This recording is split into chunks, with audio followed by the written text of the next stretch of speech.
Il en existe de toutes sortes, de tous les prix et de toutes les couleurs. Il arrive même parfois qu'on distingue des motifs insolites, mais la plupart des joueurs préfèrent inscrire leurs initiales. Mais au final, tout le monde porte la même paire de chaussures pour pratiquer une passion commune.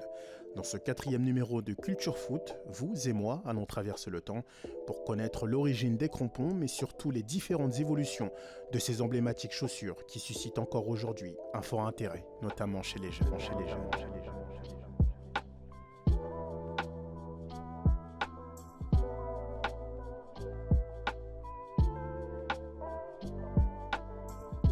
La première trace de crampons que l'on trouve dans l'histoire du football remonte au XVIe siècle, plus précisément l'an 1526, lorsque le roi d'Angleterre, Henri VIII, demande à son cordonnier personnel, Cornelius Johnson, de lui concevoir une paire de chaussures pour jouer au football.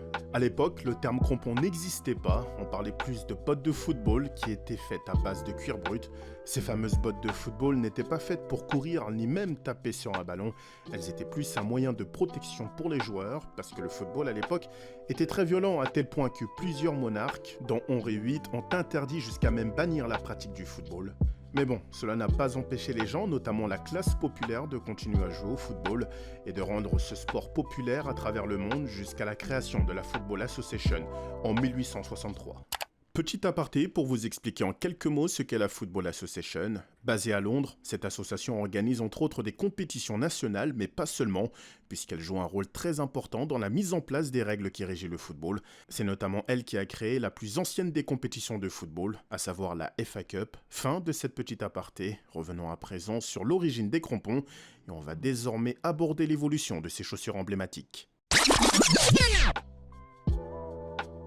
Plusieurs années ont passé et malheureusement pour les joueurs, les chaussures de foot n'ont pas beaucoup évolué entre les années 1800 et le début du XXe siècle, hormis un semblant d'évolution en 1923 avec le cordonnier allemand Albert Messner qui a eu l'idée d'implanter des embouts en acier sous la semelle des chaussures pour avoir une meilleure adhérence sur le terrain, mais le succès fut rapidement estompé. C'est après la Seconde Guerre mondiale qu'il y a eu un grand boost sur le développement des crampons, avec en tête d'affiche les Allemands. Leur but était de permettre aux joueurs d'exprimer pleinement leur potentiel sur les terrains. Et c'est très intéressant puisque ça marque un changement radical sur la façon de jouer au football.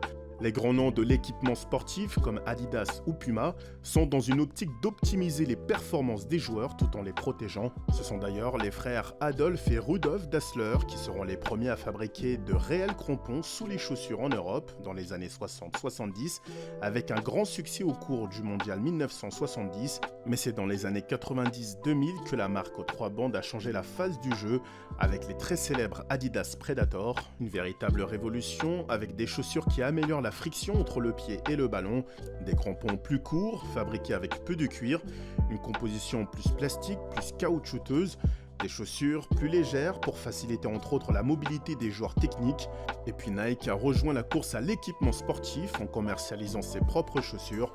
Depuis ce jour et encore aujourd'hui, une bataille subsiste entre Nike et Adidas.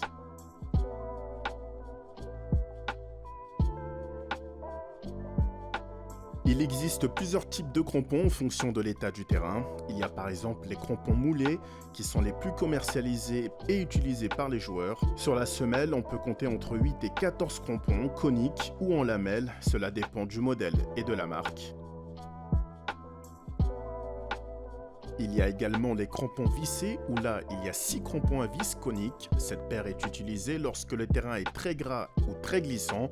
Les vis et la structure de ces chaussures permettent d'exercer une plus forte pression sur la pelouse. Il existe également des crampons dits hybrides, avec une semelle mélangeant crampons moulés et vissés. On utilise cette paire de chaussures pour des terrains glissants, synthétiques ou artificiels. Pour finir, sachez également qu'il existe des chaussures de football connectées. Dans la semelle de la chaussure, on y trouve une puce équipée d'une plateforme à inertie et d'une mémoire de bord. Cette puce permet d'acquérir des données relatives au mouvement du joueur, que ce soit le nombre de kilomètres qu'il a parcouru au cours d'un match, sa vitesse ou encore la fréquence de ses accélérations. C'est la fin de ce 4e numéro de Culture Foot, j'espère que vous l'avez apprécié. Si vous aimez mon contenu, alors n'hésitez surtout pas à vous abonner tout en activant la cloche de notification.